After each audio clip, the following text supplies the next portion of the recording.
Hello friends, ഇന്ന് നമുക്ക് വളരെ ഈസിയും ടേസ്റ്റിയുമായ ഏലാഞ്ചി തയ്യാറാക്കാം. 2 കപ്പ് മൈദയിലേക്ക് 3 മുട്ടയും ഉപ്പും ചേർത്ത് വെള്ളവും ചേർത്ത് വിസ്ക് വെച്ച് കട്ടയില്ലാതെ ഇളക്കിയെടുക്കുക.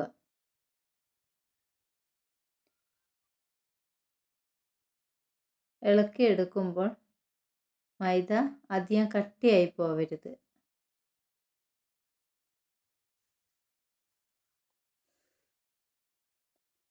ഇനി നമുക്ക് തേങ്ങ വേവിച്ചെടുക്കാം. തേങ്ങയിലേക്ക് 2 സ്പൂൺ പഞ്ചസാരയും 1 സ്പൂൺ വെള്ളവും 1/2 സ്പൂൺ ഏലക്കായ് പൊടിയും ചേർത്ത് വേവിച്ച് മാറ്റി വയ്ക്കാം. ഒരു ദോശക്കല്ല് അടുപ്പിൽ വെച്ച് നമുക്ക് ഓരോ പത്തിരി കൊണ്ട് പരത്തിയെടുക്കാം.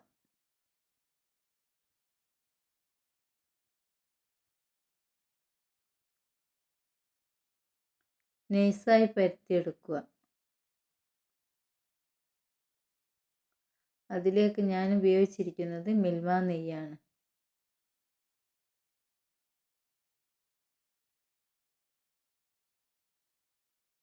എല്ലാവരും ട്രൈ ചെയ്ത് നോക്കണേ.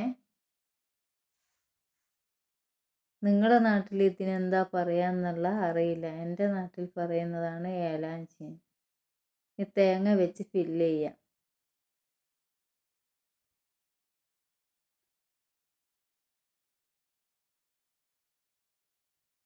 എല്ലാവരും എൻ്റെ ചാനൽ സബ്സ്ക്രൈബ് ചെയ്യണേ. വളരെ ടേസ്റ്റിയായ ഏലാഞ്ചി റെഡി.